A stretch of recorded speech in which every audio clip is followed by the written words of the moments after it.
The following is for mature audiences only. Adult situations may arise along with the consumption of alcoholic beverages.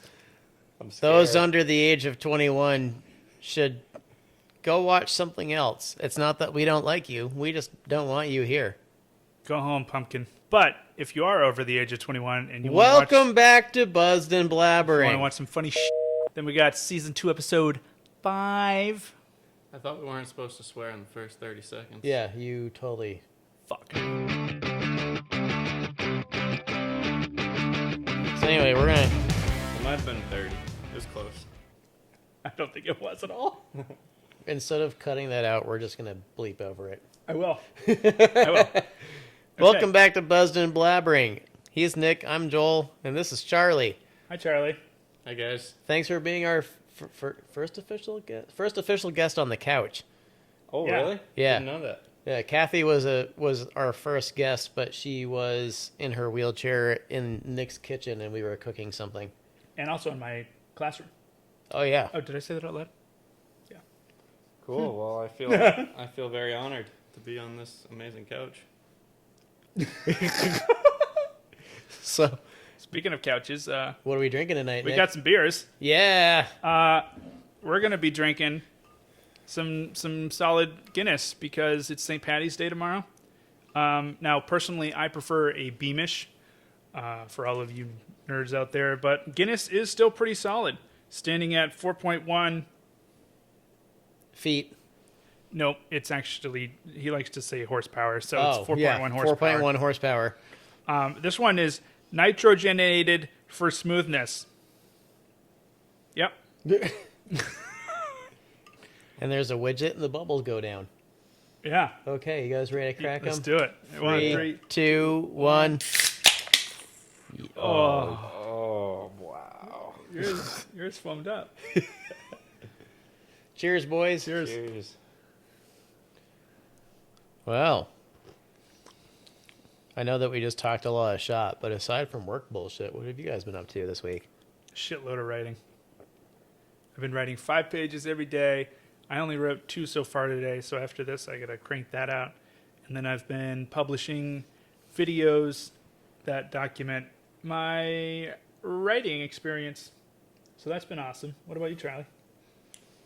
Yeah, I just got back from Burlington, Vermont, taking Joel and Kathy's Sprinter van, the Limpin' Beauty, and had a course there this weekend and did a little bit of skiing. So it's a cool city. I'm a big fan. It reminds me of Portland a little bit. Burlington? Yeah. Yeah. Oregon or Maine? Maine. Yeah. Never been to Oregon, have you? Yep. Yeah. Heard it's not a great city over there, Portland. Yeah. Like, you wouldn't want to park your car in the city Yeah. or walk. Hey, what's up with so I would lock it at night Yep. and the doors would be locked and I'd wake up and they're all unlocked. That's a great question. Nothing happened though. I have no idea. Did you roll over on the key fob? It would have been really impressive if I did because it was all the way across the van. Do you only push it the once? Once or twice. Okay. I don't know. Yeah. Okay. What about you, Joel? What are you up to? Well, let's see. Been prepping for kids' ski trips and doing my work thing. Got to the gym twice last week, not including pickleball. Nice. So that was good. Yeah, just doing the daily grind, man. That's all we can do. Oh, and I'm gearing up for my next town meeting that I have to do, our annual town meeting, where we go over the whole budget for the whole town for the whole year. And I'm up for re-election. So by the time we do our next podcast, I'm either going to be or not going to be an elected official. How do you feel about that? I'd be fine either way, to be honest. It's a lot of work. It's actually not terrible, but there's definitely some moments where you're just like, why did I sign up for this?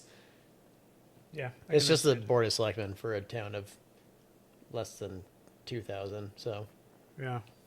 actually, it's less than 1,000. Well, good luck. I hope you get what you want. Thanks. Vote Joel. Hmm.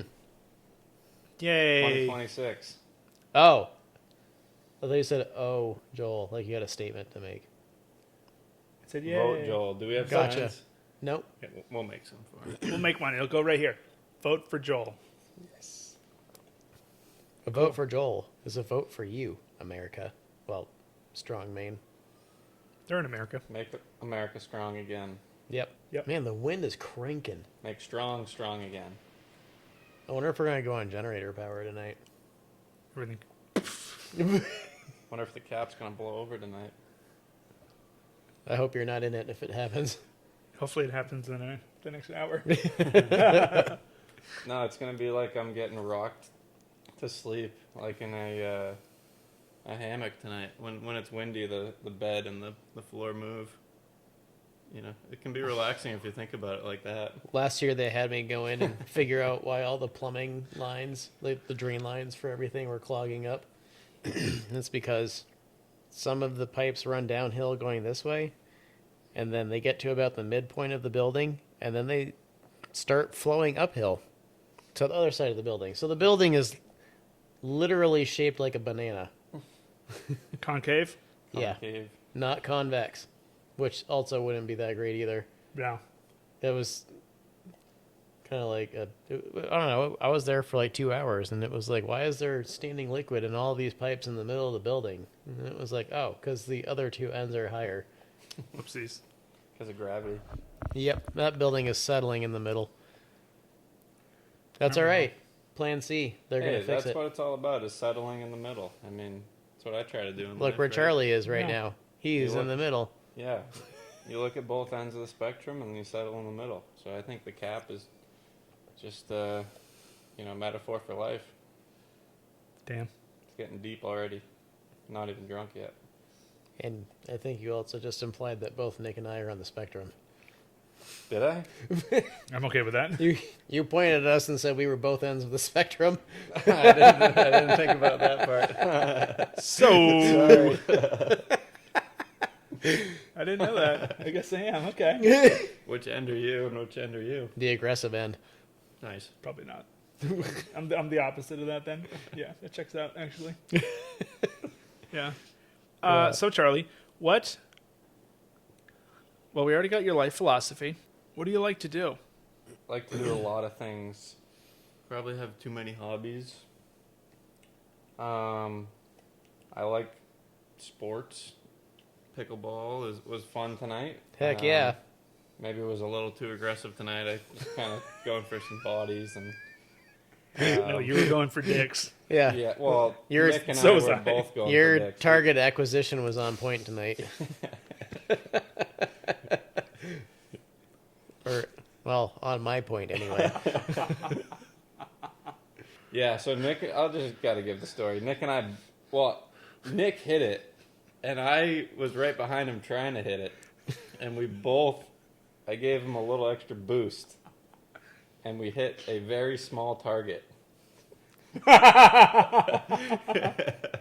In this general area. That thing was like a heat-seeking missile. Targets acquired.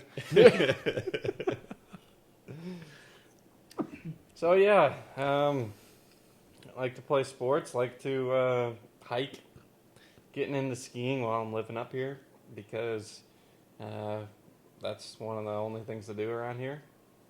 So I've done that quite a bit this year. This isn't your first year skiing, though, is it? No, grew up skiing at Pleasant, Shawnee Peak, now Yep. Pleasant, and Sunday River.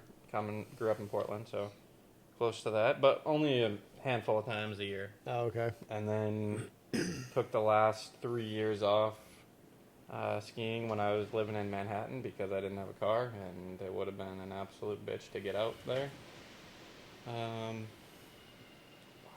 It's cranking out there. We should do an outdoor podcast tonight. Your glass is flexing in your windows. I know. Wow. You lived in Manhattan? I did for 2 years. Oh, I don't know if I could do that. I couldn't do it either. It sucked. Not my thing. There's so much fecal matter on the streets. Not as So bad much. as Dublin. Really? Sorry to Sorry, Dublin, but your streets are nasty. Oh, can confirm. Yeah. Yep. So, but you have lived in the city, even if you didn't like it. You had that experience. Yep. What was it that you did like? Was there anything that you liked? At first it was fun, just seeing different things and always having something new to see. And then my nervous system kind of couldn't handle it. Like, I was always overwhelmed and just wanted to stay in my room, and felt like the people there weren't my types of people. And yeah, it was just so overwhelming. I mean, and it takes so long to go anywhere. Yep. Like, it was just, go do something with a friend that's in Brooklyn. It was like an hour and a half to get there of stressful travel in the subway.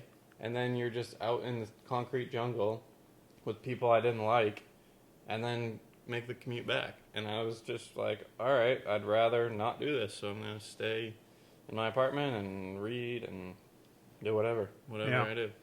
So kind of became a loner there, and still have made friends. And I got to live in a really cool place there called International House, where not many people were Americans, so just eat dinner with people of all different cultures, and opened my eyes to a lot of stuff, and really loved that part. That was cool. Called iHouse. My grandmother actually lived there back a long time ago. Oh, really? Yep. That's awesome. Like it was her old apartment building or something? Yeah, it Okay. was. Yep. I don't know what year that would have been.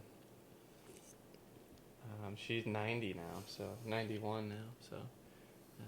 Wow, that's a cool connection. Yeah, really cool. Yeah. So she went to Columbia for nursing school, and then lived there, and then I got into Columbia for my master's, and then she said, "Oh, you should try to live at iHouse," and I reached out and ended up luckily getting in. So that was the biggest positive, I would say.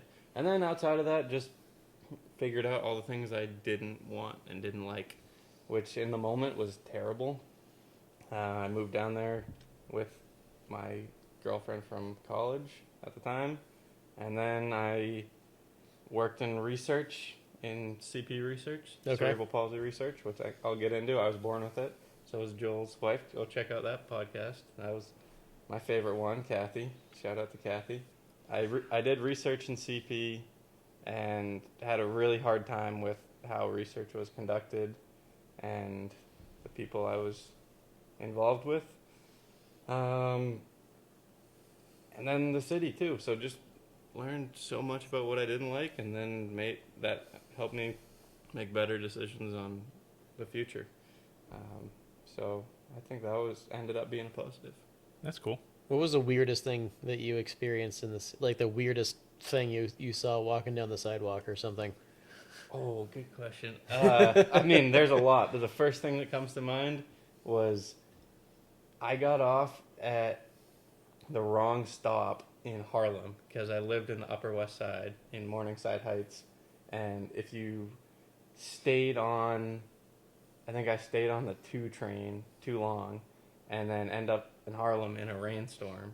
Oh. And there was this girl who had these paper bags from a grocery store and was walking, and they both ripped because of the rain, and all the stuff dropped, and then it was like people coming out of the woodworks just like vultures. Oh, just grabbed like all to grab all the stuff. food? Yeah. Oh, in no. seconds. What? Like as soon as it hits the ground, it's Sooner- fair game? Yeah. Oh yeah. Jeez. Oh my gosh. Yep. Animals. That's wild. Yep. So that, I mean, subway stories. You watch the subway scaries on YouTube or Instagram, and that stuff is every day. Luckily, didn't have any real issues. I know a lot of people that did that, kind of got harassed or attacked by homeless people, but luckily I didn't. Yeah, I didn't mean like people getting jumped or anything. It was just like, because if you live in a city long enough, you're going to see just something really weird happen on the street. That was a good one. Yeah. Yeah. Poor girl. Or one time in downtown Seattle, there was this huge arcade. I forgot the name of it, but it's like a multi-floor arcade, and you could buy a pass for unlimited play for an hour or 2 hours or whatever. Okay. So you don't have to just carry around, 37 pounds of quarters. And we were standing at the entrance to that, and there was this dude he had one of those huge, like extra large puffy jackets on, Yep. and he was walking really like hunched over and was just kind of like swearing at himself and walking at a really brisk pace. And we watched him walk directly into one of those signs that has the really heavy bottom and then the spring and then the billboard standing on top of it. And he headbutted the billboard so hard that it flung back and came back and hit him again. It was so funny just to see this dude who was trying to act all tough just get his ass whooped by a billboard. That is funny. Did he go down? Almost. Almost. He kind of like bounced off of it the second time and just like went around it and just kind of hunched his way back on through. Wow. Forgot you guys lived in Seattle. Yeah. How long were you there? I was there for 10 years. Kathy was there for 2 of it. Nice. Yeah. Did you like it? Yes and no. Kind of the same way you feel about New York. Like we lived in a really cool neighborhood that was separated by downtown or separated from downtown by water. So we were technically living on an island. And our apartment was 1 block from the entrance to the city's largest park. So that was kind of nice to be able just to walk out the door and go to the park. Yeah. That made it more tolerable, but it was either a 45-minute drive or a 25-minute bike ride to work. So that was the one thing that was really just frustrating for somebody that grew up here in Maine, where you can just like get in the car and go somewhere if you have to, was navigating city traffic. So I actually rode my bike to work more than anything because we had a bike path essentially from that park all the way to the base in downtown where you could ride all but a mile and a half without touching the road, which was awesome. Yeah, I would do that too, saving time. Yep. That makes sense. Now we have no commute. Well, Joe still does. But Yeah. I've got enough commute for all of you. yeah, thanks. you cover us. It's handy though, because I can do the Farmington runs for you guys. Yeah, I appreciate that more than you know. It's a long ride. Yeah. And when are you gonna do it? It's like Between writing 5 pages a day, editing a podcast, teaching full time, and naps, what are you gonna do? Like, how are you gonna get to town? I have to sacrifice something. Yeah. So I would sacrifice teaching Yeah. same. before all of those. Same. The writing takes me about 2 hours. And initially I was trying to create a schedule that I was like, wake up at 6:30 and be done with writing by 8 so that I can continue with the rest of my day, going to get a workout in, maybe doing some prep work. Honestly, I have been slacking on teaching. I've been putting in the required 4 hours, but otherwise I've been doing other things, which has pushed me behind. So I don't know. You've been doing other things that are great. I know. Crushing it in the gym and writing every day. I feel fulfilled. Yeah, man, I'm proud of you for going to the gym as much as you have been. I love it. I watched you do a pull-up. I know. I'm so proud of myself. That was good. Yeah. Insert video. Did you take a video of it? No. We'll have to pull the security footage from the AGC. Yeah. Yeah. We'll talk to the cleaners. We'll use somebody else's shot. Insert Arnold Schwarzenegger doing 70 pull-ups in a minute. I don't know. I feel personally fulfilled, but sometimes a little guilty for not doing more teaching stuff. Whatever. It's fine. Yeah. I'm over it. What are they going to do? I'm doing my job. It's not like there's a bunch of people stacking up for jobs here. I love seeing you guys teach when I'm out there coming by or something, and then I see Kathy through the window and then you through the next window, and then just all the kids. Do you ever stand out there and watch their body language and try to figure out what they're talking about? I try to it's a good question. I try to figure out if they're angry or not. Oh, yeah. I've seen Nick using some arms that are looking a little angry a couple times. Really? Yeah. I mean, not angry, but like Frustrated? frustrated at the kids, yeah. But no, that's the next level. So that would be That's really so impressive. My favorite move is to sneak up and put my face right against the glass of the window Yeah. that Kathy's standing next to. And then scare the shit out of her. Yeah. I make sure that I make my feet land very heavy when I walk into our room, so I don't freak her out. Because sometimes I'll walk in and she's like, "Oh my god." Oh, sorry. I thought you were going back to your classroom. Like you were just establishing dominance That's by what I thought, too. stomping into the classroom No. When I go visit your wife. for work purposes. For work purposes. That's it. That's it. So, For anyways, anybody listening that doesn't know, we all live in the same building, and there's apartments here and work in the same building, so yeah. it's fine. What do we want to talk about? I feel Lost. always. Okay. What do you want to talk about? Yeah. Talk about who can drink 2 Guinness the fastest. Let's go, bitch. Well, okay.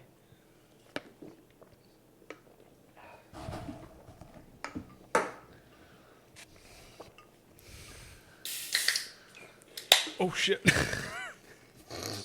Yeah. By the way, foamed. I am not chugging the second one. All right, then I No guess I siree, win. Bob. Oh god, it's all over me, boys. Oh!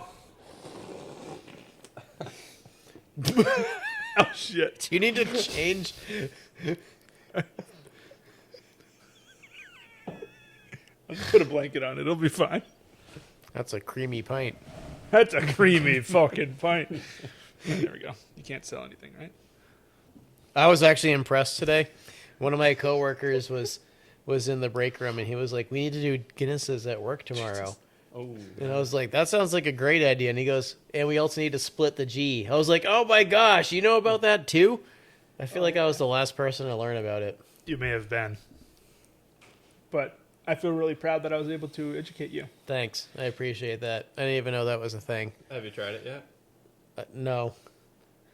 No. See? I think I have a Guinness glass in my apartment. I'll bring it over. And you Yeah, no, not. Try and split this G. How would you tell? How would you tell? You can't even see through the can. we can tell. When Kathy and I first got married, I had a full set of Guinness glasses in my kitchen that were just my kitchen cups that I had taken one at a time from the Irish pub down the street. Nice. Has anybody been to Ireland? You've been to Dublin? I've been to Northern Ireland. Northern Yeah. Ireland, right? Belfast, yeah. Yeah, we stayed in Belfast. We did do a day trip to Dublin. Cool. How was the security when you went through?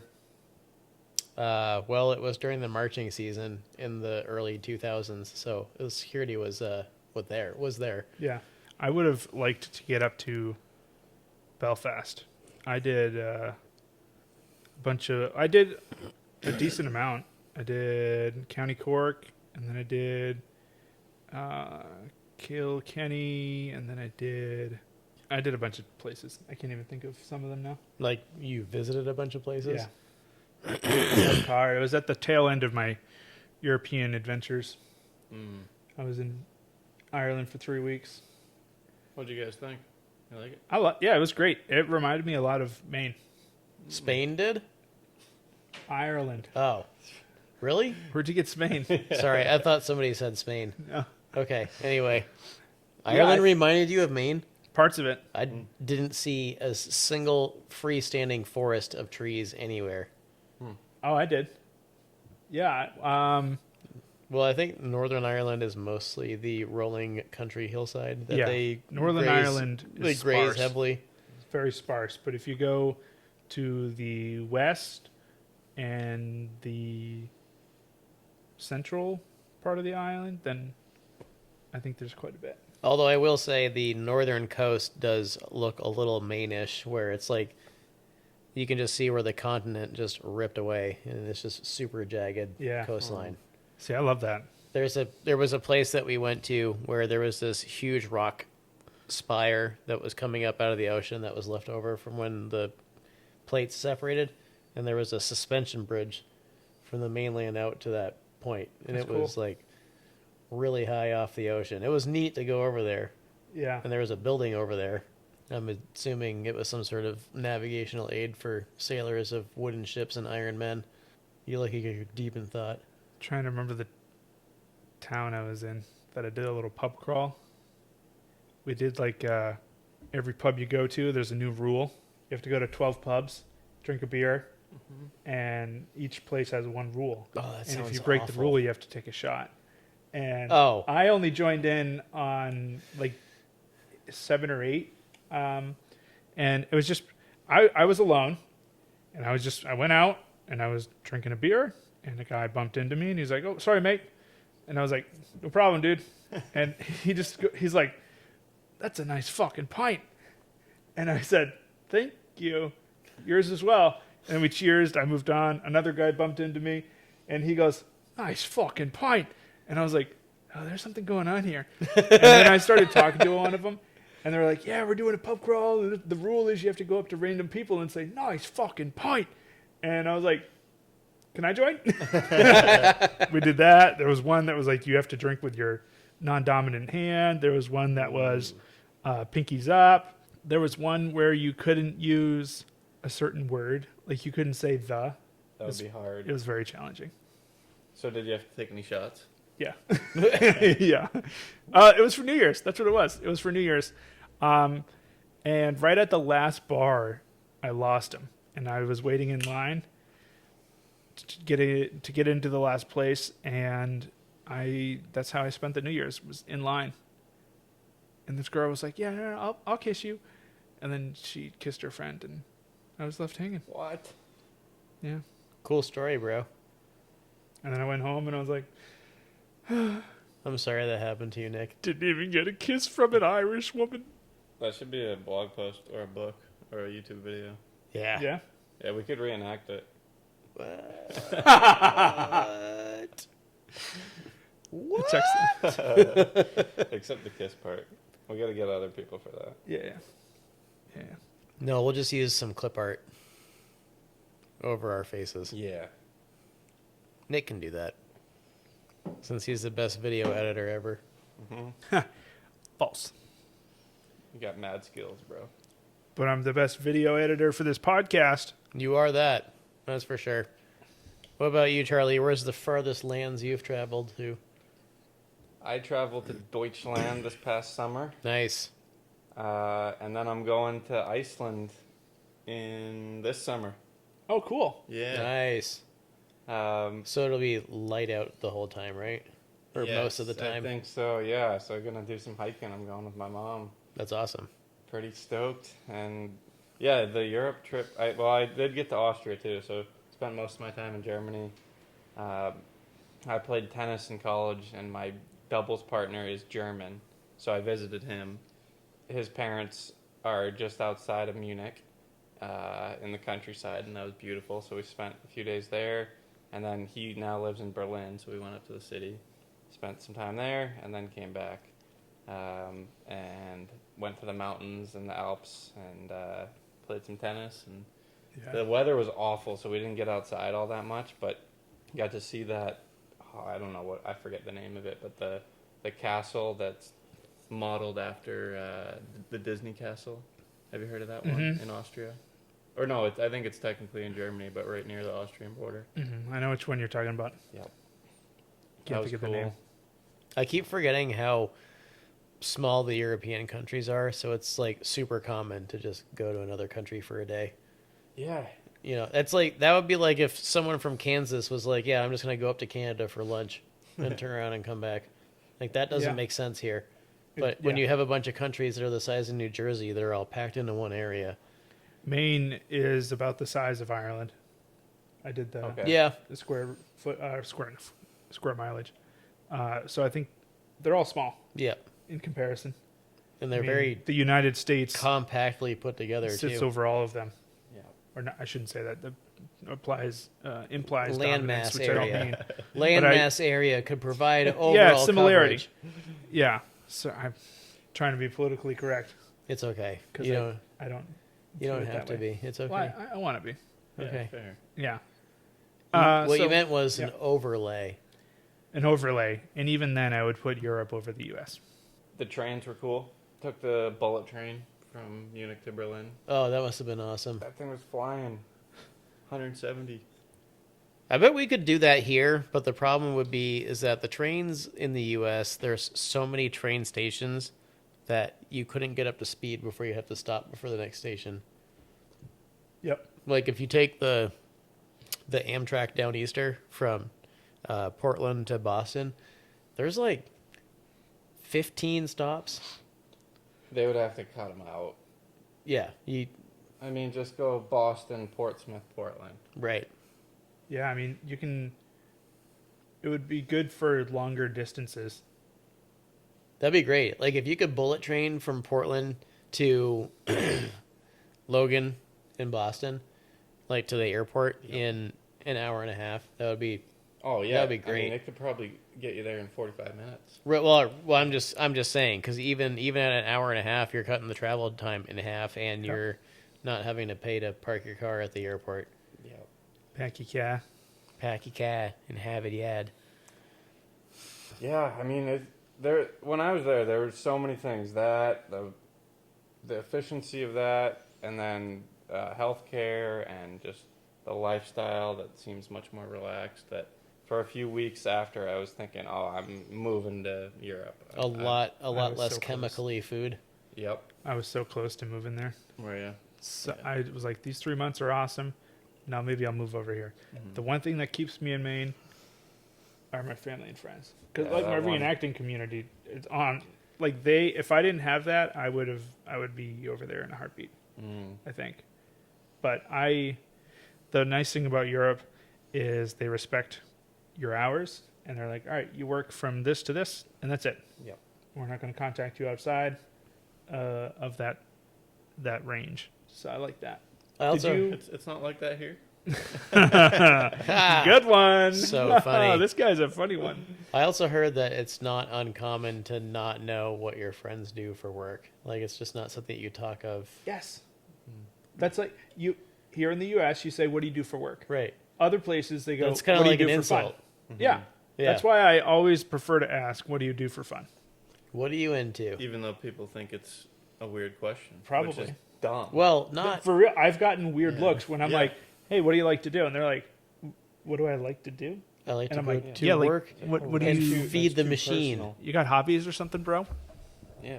Seriously. No, keep asking. I'll start asking that more.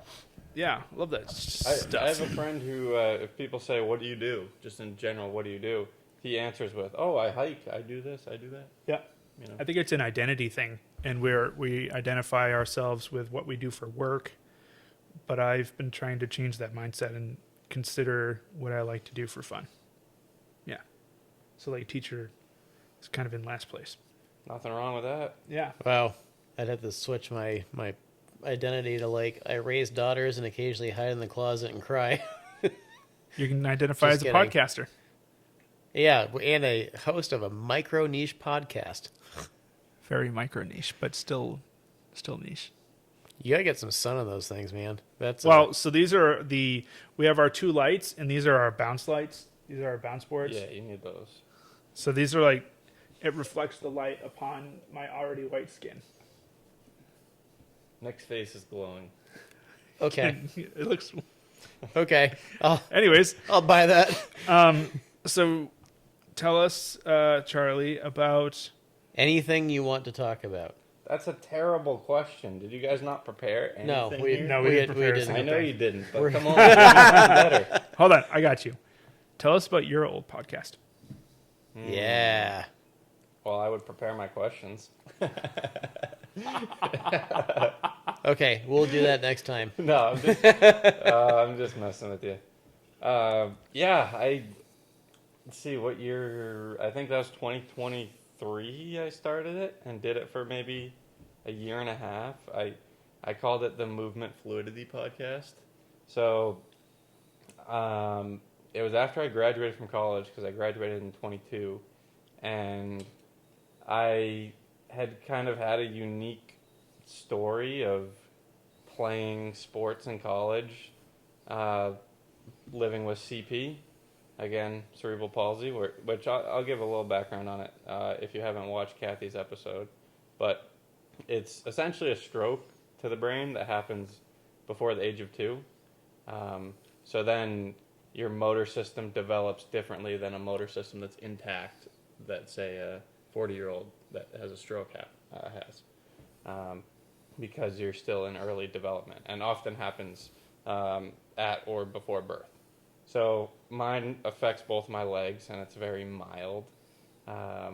So I've always been able to walk, but I had casts and surgeries and all the different treatments you could imagine when I was a kid.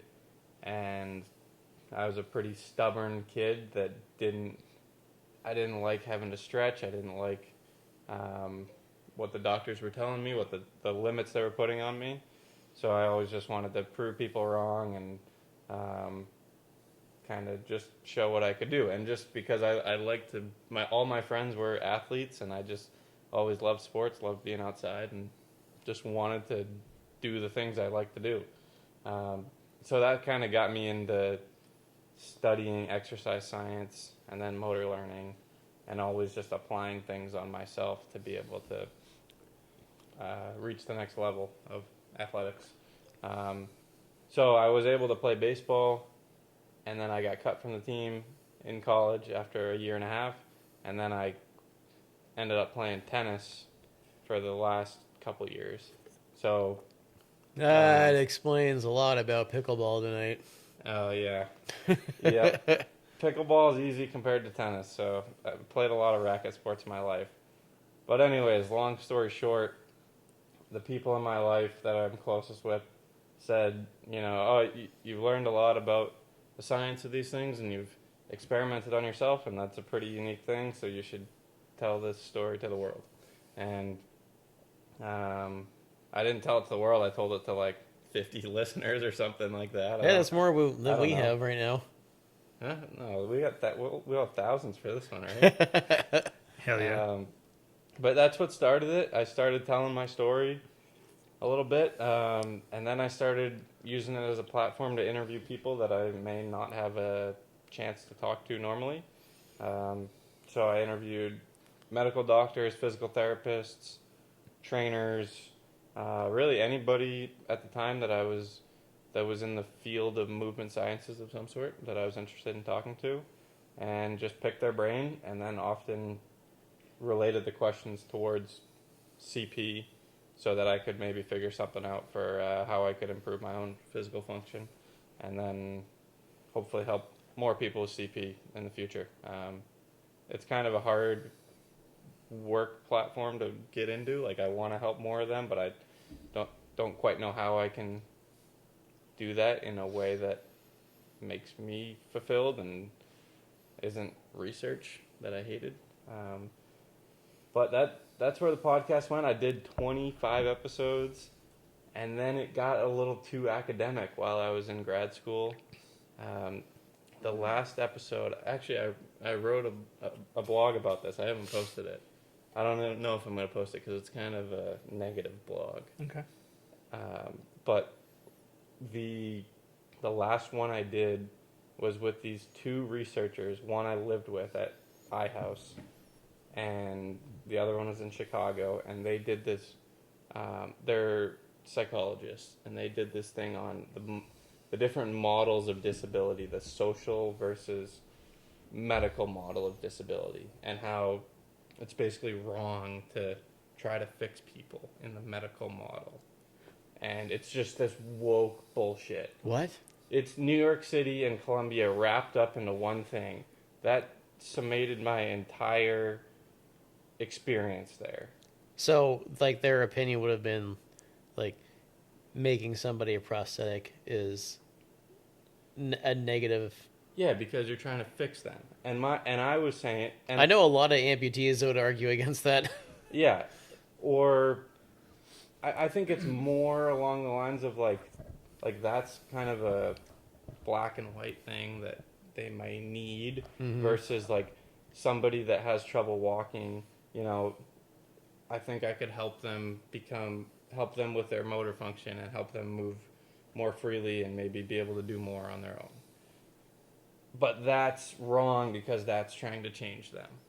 And I argued that that's great because it's enhancing their independence and letting them express themselves more fully.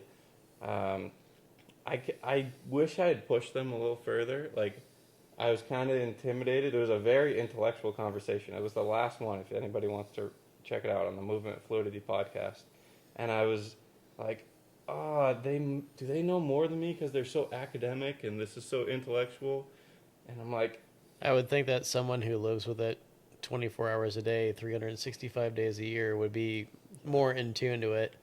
yeah, thank you, exactly. So that's what the blog I just wrote was about, is that screw that, I live with it and I believe what I believe.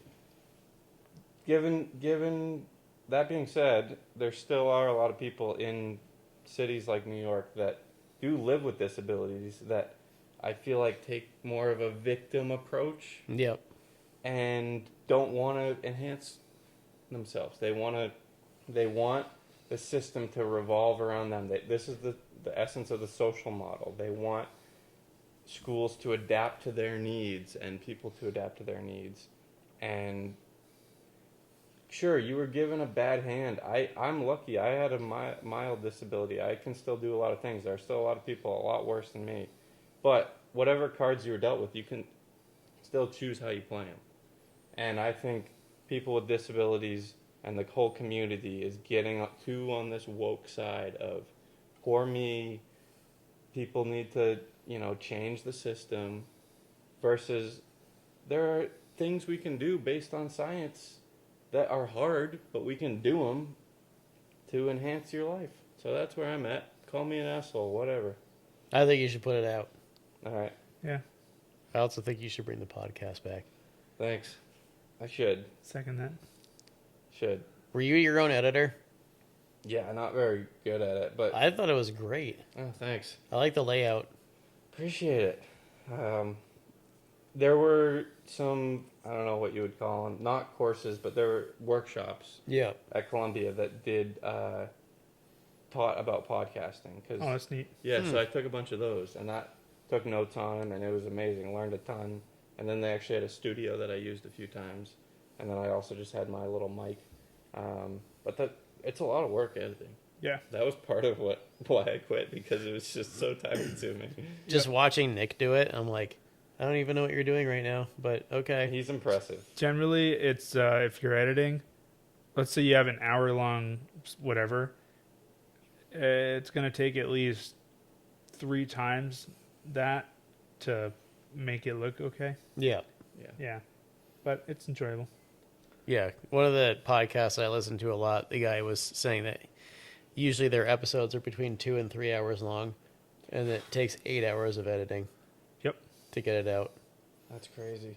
Those are long. The other thing, Nick, is about, similar to what we talked about with writing, is that I wanted it to get out to the world and to make money off it and for it to be, worthwhile for me doing it. And my viewership was going down. Like, it kind of peaked pretty early and was doing solid, and then it just slowly was going down. And then the monetization wasn't there. I mean, Right. I was barely making anything. I think it was my mom and my grandmother that were giving me $5 a month or something. Thanks, Mom. Yeah. Yeah. Thanks, Mom. And my dad, too. Thanks, Dad. So that was part of it. But now, the things we've been talking about, just creating in this world that's full of consumption is amazing in itself. So those things don't matter. Yeah, I think I ran a video production business because I loved making videos and films. And then I got so focused on the money that it ruined my enjoyment of it. That was 3 years ago. Sometimes turning a passion into a moneymaker isn't a good idea. Yeah. I've figured that out with my own blog. Like, I had a newsletter portion of it that went out once a month, and I just got rid of that because I enjoyed doing it, but I was starting to get too focused on, like, how do I make it more valuable? Is like, am I doing enough? And so just doing things for yourself is important. And I think making sure that, number one, you're enjoying it and it gives you fulfillment. And if people want to pay you for it, cool. Yeah, Yeah. I like that. Yeah, I've never. Well, when I was a kid, the whole statement of find something that you like and make it your career and you'll Yeah. never work a day in your life. I was like, oh yeah, that makes total sense. That sounds awesome. Now that I have a career, I'm like, no, that's not at all what I want to do. It's I was talking to Dave Bruno, and as a maintenance guy, He's the man. I love that guy. He's coming on at some point. Oh, Hell yeah. nice. Yeah. He doesn't want to go home and do any work on the bathroom or something. I don't want to teach people later on in the evening where they're like, hey, do you got some free time? I'm like, no, I don't. I put in my Sorry. hours and I'm like, I'm done. I'm going to do what I want to do. I just came up with a funny question, but Hit it. okay. How do you think the gynecologist's wife feels? Because he's been elbow deep in it all day. Jealous. Nice. Jealous. That's a good one. Charlie, what is one thing about CP that still mystifies you? Oh, there's so much. It'll be a full life and career of figuring things out. And I mean, in the academic sense, I'd say like the synergy. Do you know what muscle synergies are? No, explain that. It would be the neural coding of muscles contracting at the same time. So, like, if I'm going to grab my glass, my can, it's, the sequence of coordination of my shoulder, whatever abdominal muscles may need to offset this, my arm, elbow, hand, fingers, grasp. Like the coding of how that occurs. And then you see these certain patterns that are predictable in CP, like in stroke, that where the hand is up here, and CP as well. And we don't exactly know why these predictable synergies pop up. Even when the brain injury happens in different locations, still these predictable patterns pop up in the upper extremity, but then also in the lower extremity in the way people walk. So that's super interesting. And then the things that I've really found to be effective often include breathing interventions and really a lot of work through this thing called Postural Restoration Institute, or PRI. That's the course I was at this weekend. And like I do it and I notice incredible effects on myself and then the people with CP I've trained. It all comes down to how you breathe and how you walk. Can we shift into one hip and then shift out into the other? Can we expand our whole rib cage when we breathe 20,000 times a day? And all the muscles that attach to your rib cage and pelvis, if you have, proper breathing, they are in more of a neutral position. So some aren't too tight, some aren't too long, and then that carries over to how you move. So those things, I apply them on myself. They're amazing. Maybe they don't last forever because it's still a really complex neurologic injury that is hard to have long-lasting changes, but they help more than anything I've ever done. That thought process versus what typical research is doing, those are two different worlds. And on my master's thesis, when I tried to combine them, I got so much pushback, and it was not happening. I ended up getting on my third advisor, also because of, I don't know how much the whole Trump thing where how much did he sue Columbia for? Like 40 million or something? Yeah. That kind of shook some things up in labs, and the heads of the labs were who my advisors were. I don't know how much that affected it, but my first two advisors just did not respond to me. I would do all my work and then for my thesis and then try to get feedback, and I got nothing.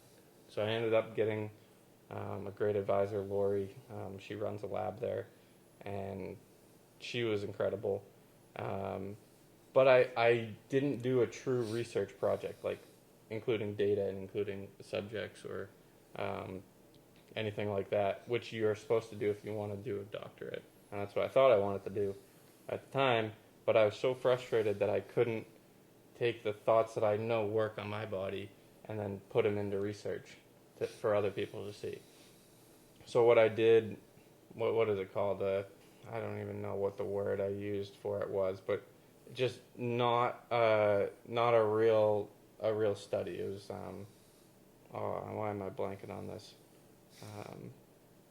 It was kind of like a personal narrative type thing, I guess, combined with a literature review. So I still did a ton of a literature review with, I don't know, 100 references or so, and then also tied in my lived experience. And then I took a client with CP in Portland, who I actually was my neighbor growing up across the street. Crazy. Oh, weird. Crazy, yeah, right? He was a little younger.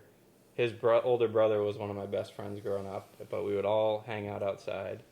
And I just reached out to him and I said, can we do a session together? And I recorded it, did the sequence of things, and then I would take screenshots of them and put them in the writing, and would have like scientific reasoning mixed with personal reasoning of why I chose this, and then a picture of him, and then the next exercise, and then it was kind of a sequence of like breathing exercises, neuromuscular re-education, like mobility type stuff, and then combined into full body movements like a lunge, because you can get a window of opportunity from those things to then have the strength training actually be more beneficial instead of just going straight into the strength training with these maladaptive synergies still intact. So it's like a window of opportunity, then train and actually get more out of it. So that's what I ended up doing. It's not helpful if I do want to do a doctorate in this field, and really it's kind of a passion of mine to do research if I can, but right now the field just doesn't resonate with my lived experience, so I don't want to do that because it's just frustrating. Yeah. I don't know if it ever will be. I don't know if it's possible to be.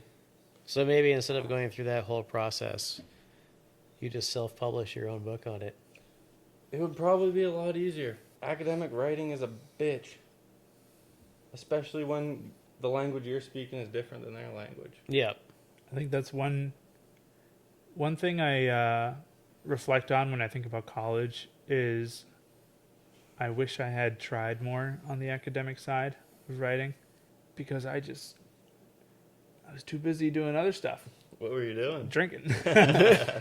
Getting begoidled. But I wish I had done more academic stuff for me, like on the historical front, historical writing. But I imagine, you can correct me if I'm wrong, but you are probably more conscious about your body, both in the breathing and in the movement aspect, than most people.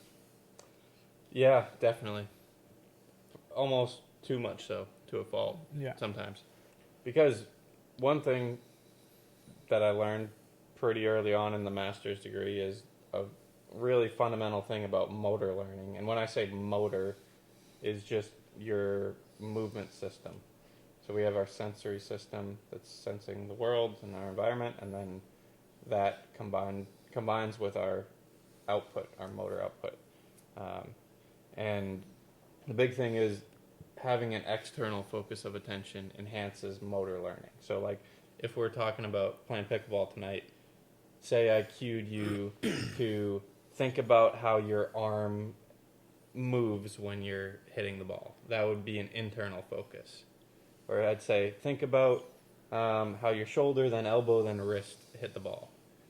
Versus watch one of the little holes on the pickleball. That's an external focus of attention. Okay. That is more beneficial For you or for everybody? for everybody. Okay. For everybody. Or just keep your eye on the ball or something. Yeah. You only have so much neural real estate, and if you're having to think about how you're coordinating things, it takes away from the learning process versus just interacting with your environment and using the maximum amount of sensation you can, vision, feeling, all that type of stuff. So yeah, Wow. it's to a fault. I try to be externally focused as much as I can, but like the way I kind of got into this whole set of interests and journey was by going inward. And there's still a time and place for that. Breathing exercises, you need to sense things, but then you need to turn it off when you're interacting with the environment. And I have a hard time with that. Gotcha. Yeah. I think it's talking with you reminds me of this, but just every once in a while, the body's amazing. Oh, so amazing. Like it's just like you said, you're just grabbing a can of beer, Yeah. and the amount of process that it takes to move forward and control the beer and then bring it back. Or just the number of signals that have to be sent. Yeah, and Yeah. it's to To make us. it happen. To us, we're not thinking about it. Right. You're just like, I'm gonna grab this can of beer, but there's I like all this information coursing through, and it's And then when you grab it, right? How do you know to not yeah. crush it? Robots cannot do this yet. They cannot grab a tomato. I just saw this thing. There were like tomatoes and apples, and there are different densities on them. Robots cannot figure out the density between them. They just will. All they know is how far to close the hand. Yeah, right. Yeah, so they'll just crush the tomato. Yep. Maybe there will be a lab out there that, a few PhDs spend 5 years and are able to figure out how to fucking pick up tomatoes. Put some And pressure apples. sensors in the fingertips. Right. Sorry, I got a drinking problem. But then, what Get a about... hole in your lip. Dude, again? Went all down my cheek. All right. Anyways, PhDs and stuff, and Yeah, but then what if you want the robot to grab a Guinness without crushing the can versus And bring it to something you. else? or like a And bring it handshake, to it. Yeah, handshake. think of it like that, Yeah. and going in and just crushing a hand. Have you seen the video of the... I don't know where this video took place, but it certainly looked like it was somewhere within the vicinity of China, where they have the robot that's hanging from like the engine hoist, and they turn it on, and it like picks its arm up, and they tell it to put its arm down. It puts its arm down, and then it just freaks out and starts trying to go after them. Have not seen And they're that. they're like Sounds hitting the cancel incredible. button, like shut down, shut down, shut down, and it's wigging out.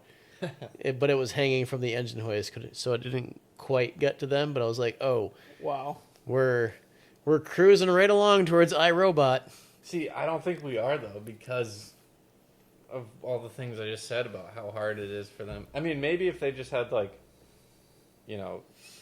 something that was super powerful to, like, kill humans. But in terms of, like, navigating the world the way humans do, they're not even close. Like if you had to outrun a robot right now, you could probably outrun it just by running across a snow-covered parking lot, because Yeah. you don't feel the sensation of your foot slipping on the snow. Or you do, they don't. Right. So they'll wipe out multiple Yeah. times trying to go across that surface. If it was in a straight line on stable surface that they were programmed for, they could probably get you. Right. But anything else, Like you're one good. pothole, one rock. Yeah. Or you just turn a slight angle, and Yeah. they're probably still going to go straight right by you. Right. Yeah, do the old man sit. Hey, Nick, Hey, Joel. Oh. what do you call a fish without eyes? Yeah. Yeah. I love it. Well, you guys stay tuned, because Charlie's gonna self-publish a book, and we're gonna push him to do it. Yeah. Yes. Thanks. I really I appreciate you helping me get into writing, and I still haven't published a blog. And I have a lot of writing that I've done, but it's very scattered, but it's better than not doing any. Let's chat tomorrow. Yep. Thanks. Got to go over your workout stuff, too. Send me that when you get a chance. Oh, I never sent that to you. Yeah. But I'm going to... Uh-oh. Spill number 2? No, this will be number 3. 3, yeah. I really am a functioning adult, by the way. Right. Yeah, tomorrow's going to be my first day. First pull day, I think I'm doing. Nice. Cool. A Yeah. pull day. I'll be there in the morning. So What's Yeah. a pull day? Is that back in Mize? you got it. Sure. Yeah. I don't know. Okay. I mostly pulled exercises from... Cold. yeah, see, I pulled. Before I came up here, I was going to the gym 5-6 times a week, and my brother does bodybuilding, and so I asked him to help me with a workout routine. And this one is I pulled a lot of the stuff from that, and then also a bunch of workouts from what you have taught me. Nice. So it was a conglomeration. That's the way to do it. Yeah. Do you when you do a workout design for somebody, do you always break it down by muscle groups?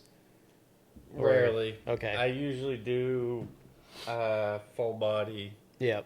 With the athletes, it makes a lot of sense based on the time constraints and what you can, you'll be less sore if you do a full body workout versus just hammering back and buys on Yep. a given day, especially when they're in season.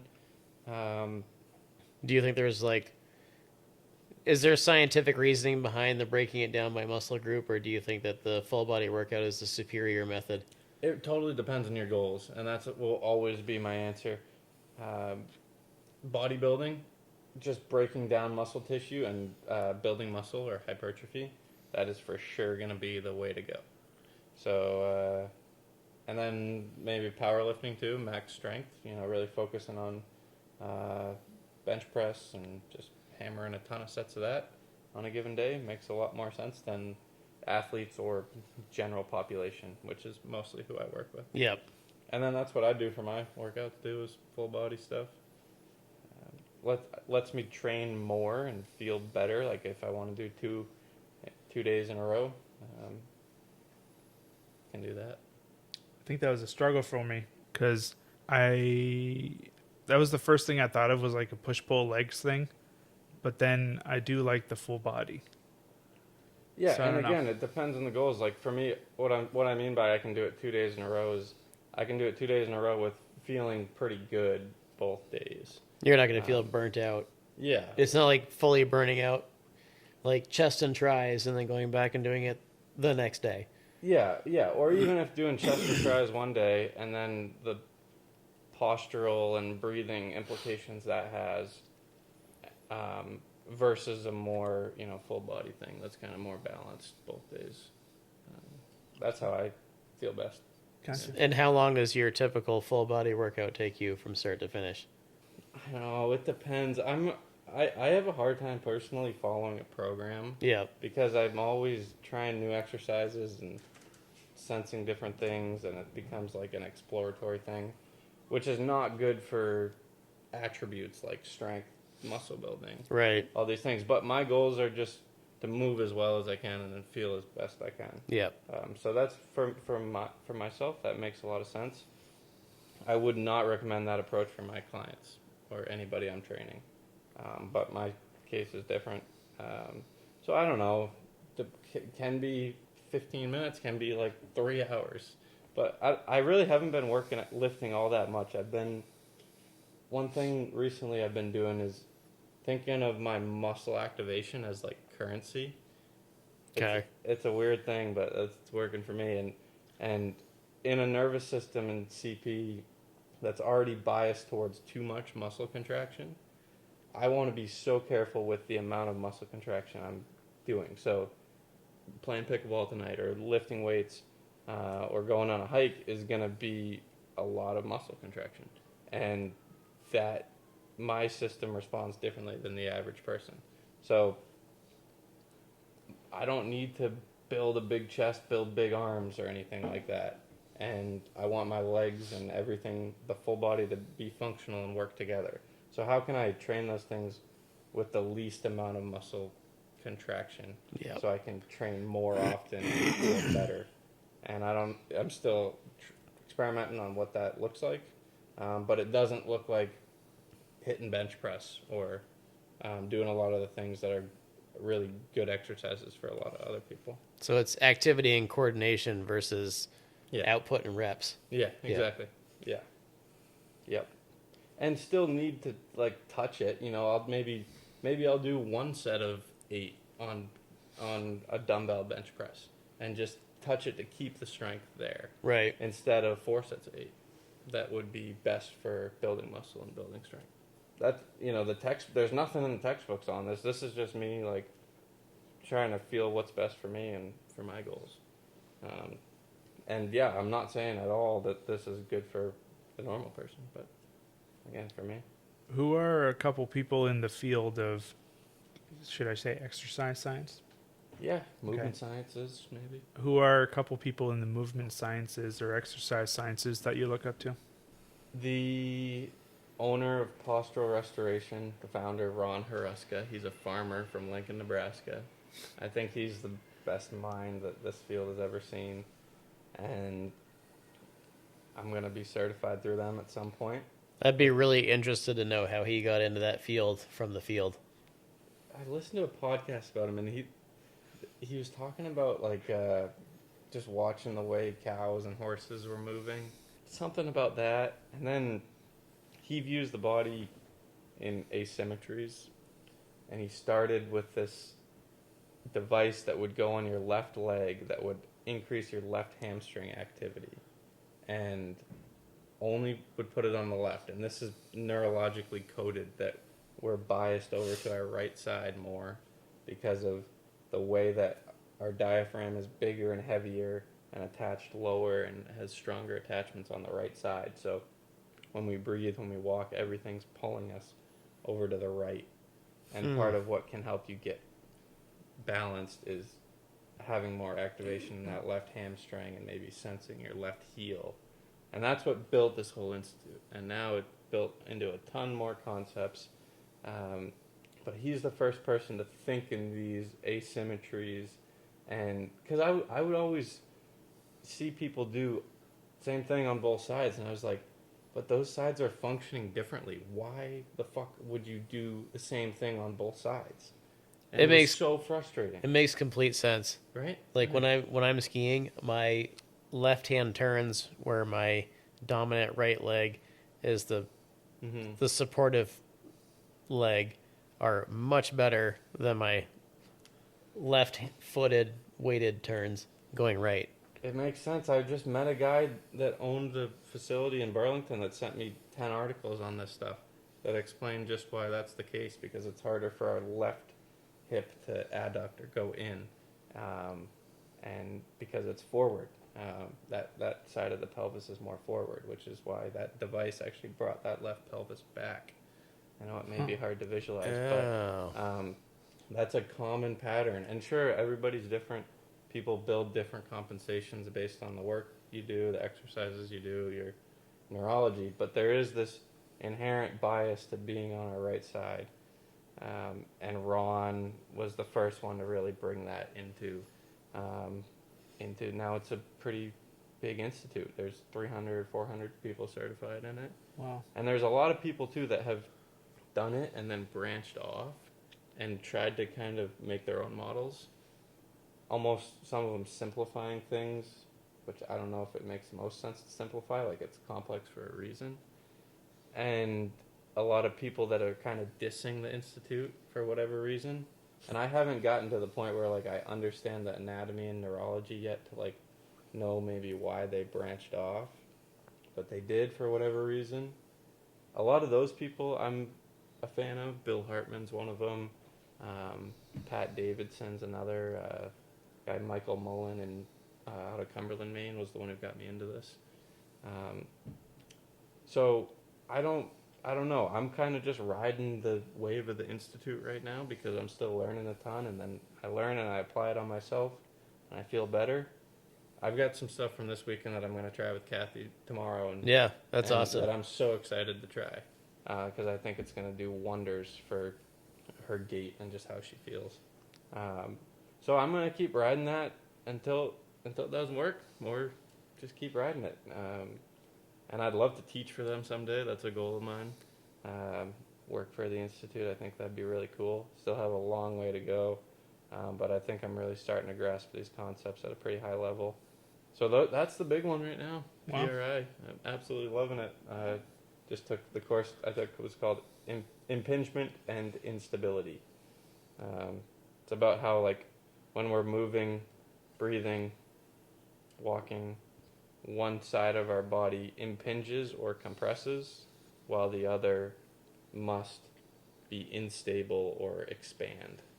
So it's like a yin-yang give and take to propel ourselves forward, and then the neurology behind that. Is it unstable? I'm picturing it in a walking movement. Mm-hmm. Yep. You're compressed because it's planted on the ground. Yep. That Like, checks say out. your right leg. Right. And then this one is unstable because it's in the air. Exactly. Okay. Exactly. And if you were to take a person and have them stand, the muscles that are on too much would be like they are walking on their right side and their left leg is swinging. So they can't get out of that pattern. Like, when they are now on their left leg, it's kind of a compensatory pattern that's not ideal Interesting. because they're so into their right leg. It's almost like when they're on their left leg, they're still on their right leg, even though they're not.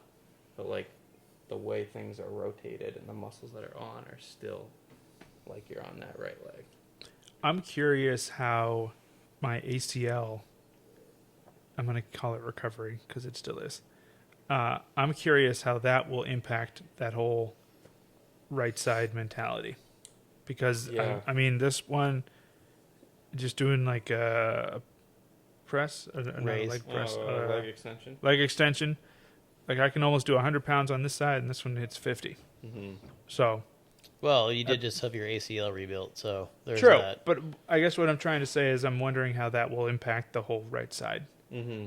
So, yeah, it's hard to say exactly how you'll compensate. Right. But, like, the diaphragm stuff that we talked about and all the biases are still towards your right leg. True. But maybe you're not as confident in that right leg right now because of the knee. So your left leg is going to your left leg and the rest of your body is going to figure out a strategy to interact with the world with kind of avoiding that right knee, that right leg. I just think it's super interesting. Yeah. Yeah. Yeah, it is. And if anything becomes an issue on it, like, it, you're moving well, you're doing great, and the activities we're doing, but if the postural stuff seems to start to become an issue, we'll definitely take a look, or maybe do it proactively. Have you seen Yeah. the crooked man on Instagram? No. No, who's that? He does shoulder shrugs with that weights, guy. but only on one side. That guy So, is an like, idiot. one side of his neck looks totally normal, and the other side of his neck looks like Arnold Schwarzenegger. Can we pull up a picture on that here? We're gonna pull up a picture of it so that Nick can see it. Oh my, yeah, this It's guy, so weird looking. unbelievable. I mean, he's gonna have so many issues down the line. It's not even funny. But right now it's funny. Yeah, I guess. But I he mean- deserves all the issues he's gonna get. That just sounds stupid. Headaches. I mean, who knows? Look at him. Look how big that is. Oh. Parents disowned me. Good. See? Why would anybody do that? I don't know. Which one is it? Which trap is it? It's his left dominant. Mm-hmm. So just being totally jacked on your right here on your left side only. Wow. Yeah. So I'm wondering if through this recovery that you're going to become left leg dominant. Yeah. I mean, I'm not concerned about it right now. I'm progressing. We're moving forward. I just think it's interesting how you compensate. You don't even consciously think about it. Right. Your body does the compensation for you, Right. Your which body, is interesting. you're gonna take the path of least resistance to breathe, to eat, and to move, to survive. You know, and that your brain cares about surviving. So True. if this or something else, changed your breathing pattern and the muscles activated in your whole body that therefore change your breathing pattern, your brain's just thinking, I got to get air in to survive. Like, I don't care if this is efficient and if this helps with movement options or not, but I'm just going to breathe and chew the way I can to eat and breathe. Wow. I think you should break these down into like 30-second to 60-second reels on Instagram and just start posting them.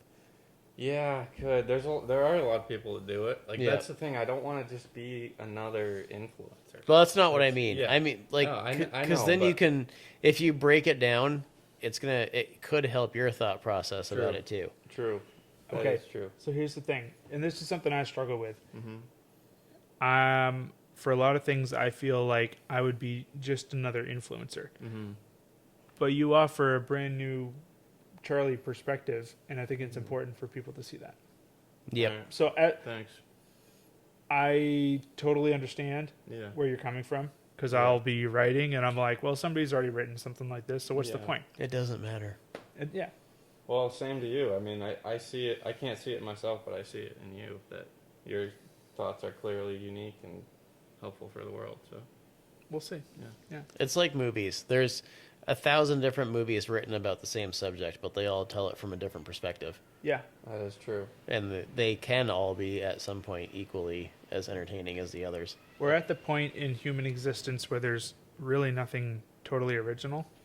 True. We're just adjusting it or saying it in a slightly different way.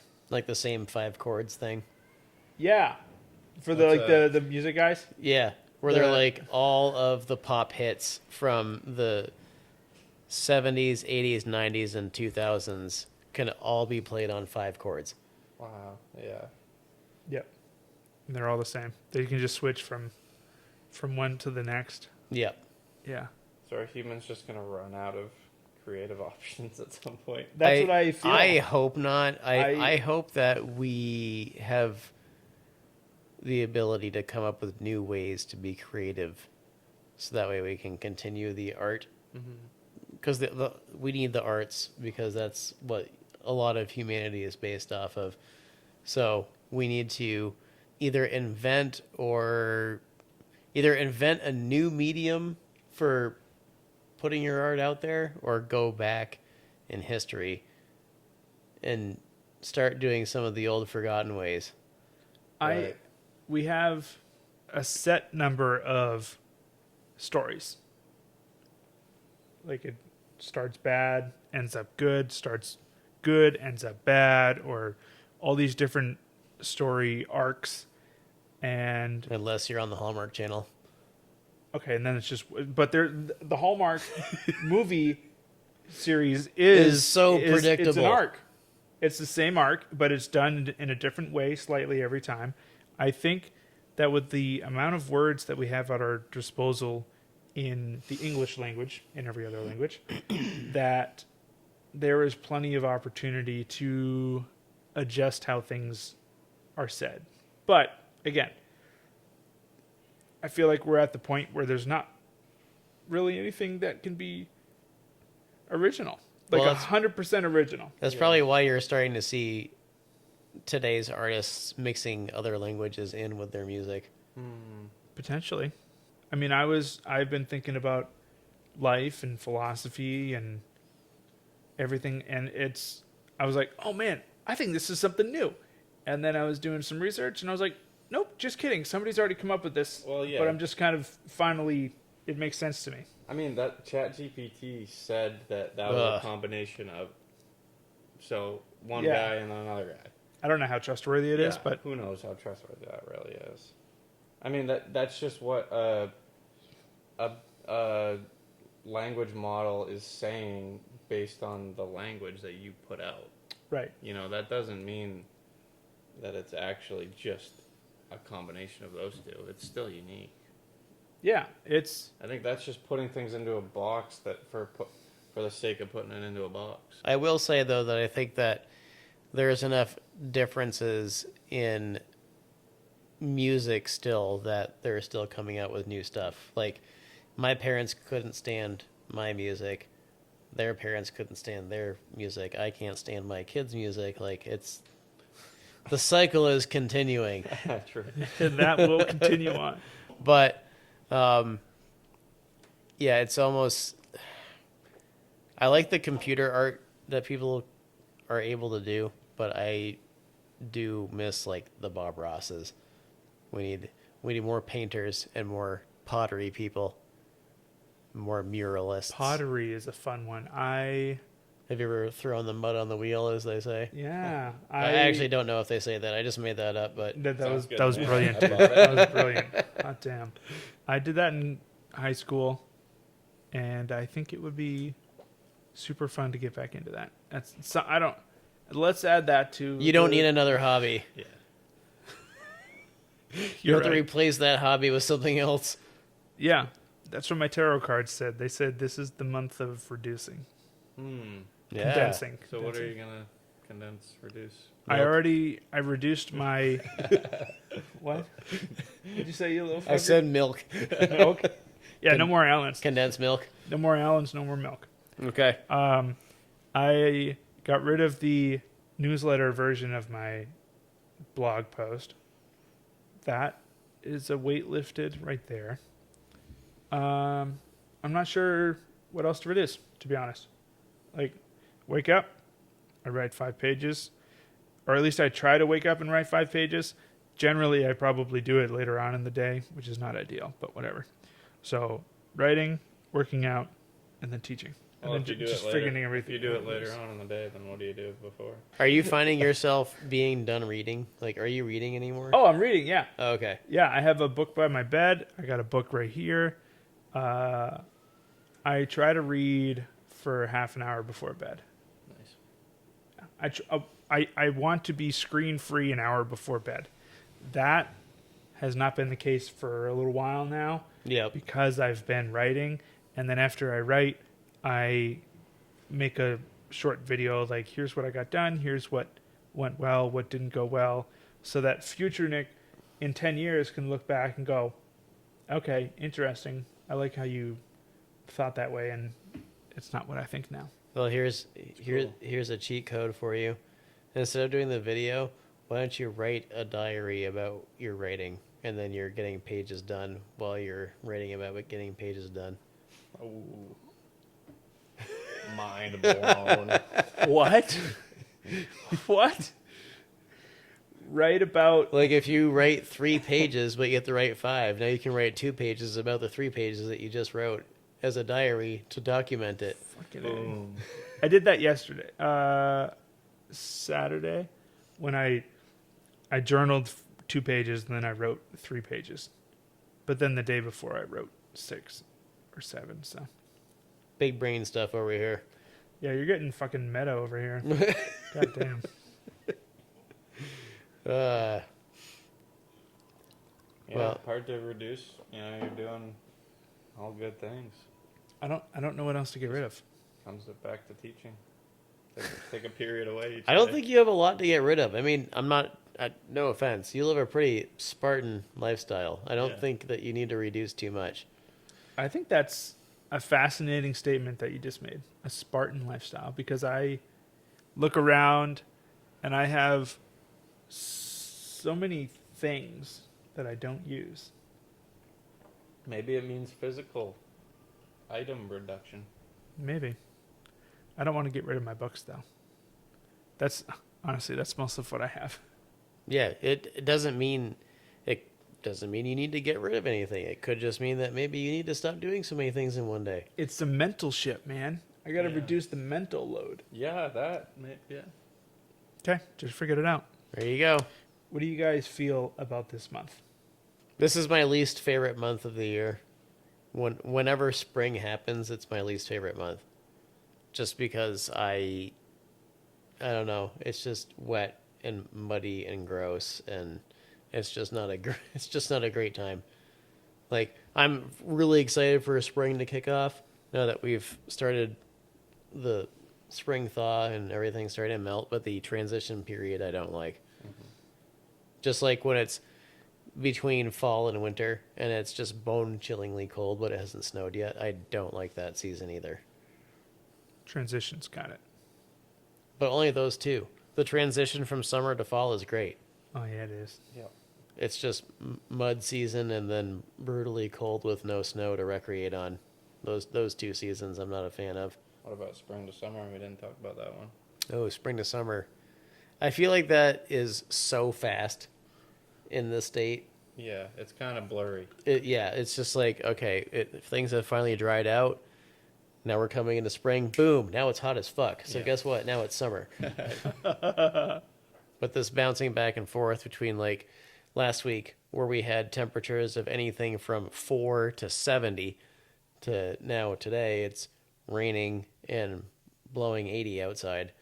It's just, it's all in one big mixed bag. So what are you gonna do about it this month? Nothing. I can't really change the weather. I'm just going to power through and keep focusing on sitting in the warm Florida sun next month.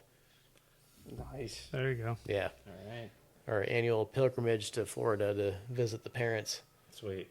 I'm doing a similar thing to you, Nick. Actually, I feel like I'm just kind of doing too much and trying too hard sometimes. Like, for example, if I go on a hike with some, able-bodied people, like, I can, in theory, keep up and we can, hike some big mountains, and I have big goals. I want to finish the 4,000 footers in New Hampshire, the 48 of them, relatively soon. I've only done 15, but I want to do the rest of them soon. It's 15 more than I have done. But, for me, it'll be 100% exertion to get up there. And for them, it's sub 100. Who knows what. Yeah. And I'll feel it a lot more the next subsequent days. So just realizing that doing as much physical stuff as I do is pretty taxing. And also, wanting to do a lot of creative stuff. Like, finding the balance between that. Like, do I need to push myself physically every single day where that makes me, not feel like myself socially and cognitively the next day? Where an able-bodied person might be able to do that same hike and feel completely fine the next day. To kind of shift those priorities to being fresh to do, the blogging, podcasting, writing, whatever it is. I guess I'm growing up or something. I mean, I've been Aging and maturing, man, it's a real bitch. Welcome to the world, buddy. Thanks, dude. Parents and family and friends have been telling me this stuff for years, and it's kind of starting to sink in. Yeah. I don't know why. Oh, no, I'm old kinda now. did. Yeah. So, It'll hit you even more later on. great. I feel I did not mature until I was 30. No doubt about it. Like When was that? 2 years ago. Okay. Like I didn't mature until 30. There's a lot Do of you that. have anything to elaborate on that? It's too much. That would take another while. Yeah. I want to do more of those little walks. Yeah, we had fun in the That woods was the other awesome. day. You got to join us sometime. Like an adventure walk? Yeah, we just romped. We called it a romp. Okay. You just No goal. check some shit out. There was no destination. This ties into what I was just saying. Is, I wanted to leave Manhattan to come to nature because nature is so healing and it helps my nervous system feel recharged. But every time I'm in nature, I'm either skiing harder trails or hiking harder mountains because I feel like I need to do that. But that's not the recharging part of nature. It's just being in it and Just doing it for the sake of doing it. yeah. So that's what we've been doing a little bit. It's just walking around the Brackett Brook stream out back.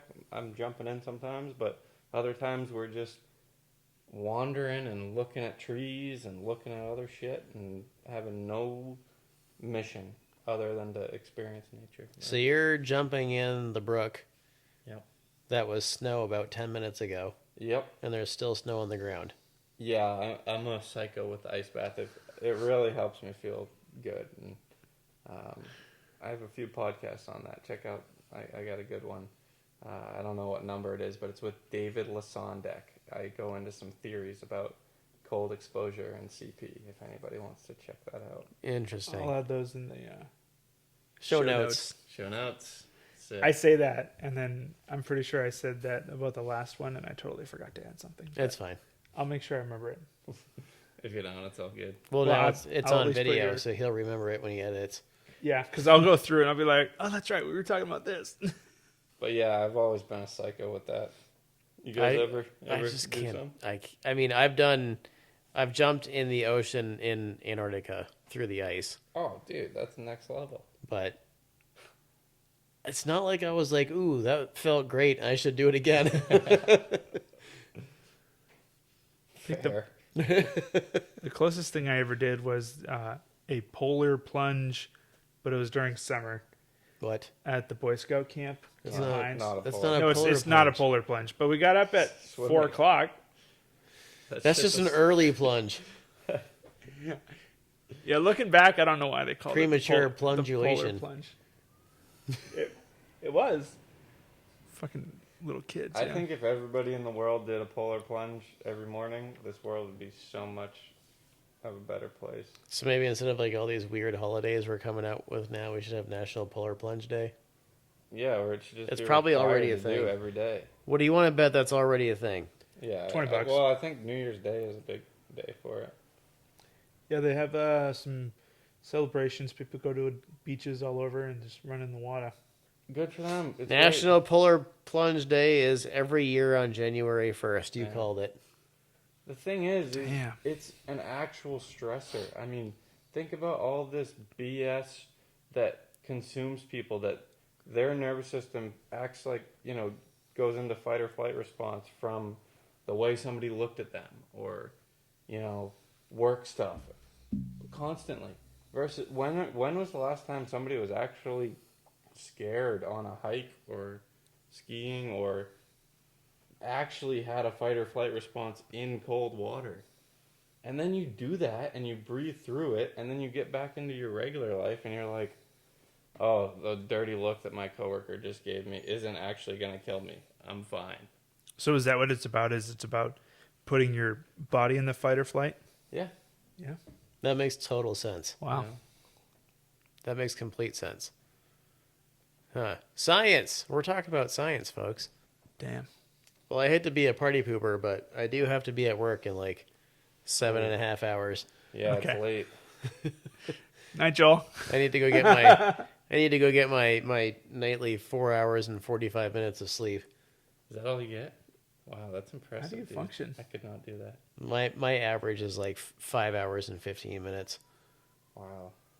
Okay. But I think, so 5 hours is a good time mark. 8 hours is a good time mark.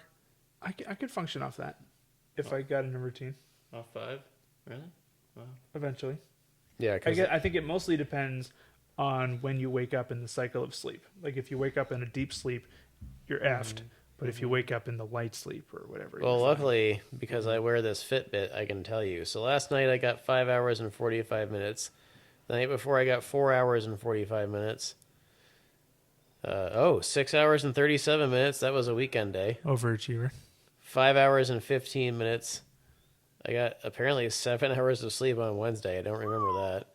6 hours and 16 minutes. 5 hours and 51 minutes. 4 hours and 38 minutes. Yeah. I can really function on very little sleep or no wow. sleep. Unbelievable. If I stay up for 48 hours, shit gets real. I feel like I'm in another dimension. Wow. Well, we're gonna let Joel go to sleep now, Yeah. and thank you for thanks for joining us, Charlie. Yeah, thanks Charlie for We'll have coming you on. on. Thank you, We're going guys. to do it again. We'll do it again. That was- Sweet. We should Love do the a podcast. we should do a crossover where we go on yours. All right, I gotta get it back going. Now that we've talked about reducing stresses. Yeah. Let's add another one. Okay. Cheers. Guinness was a hit. If you've never heard of Guinness, it is a good beer. You're an idiot. You stay classy, San Diego. Mom, I wanna push out a fart, and I completely diarrhea and shit my pants. It was so bad.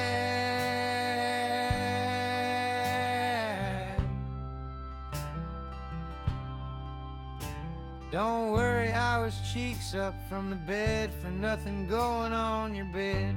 Don't tell anyone.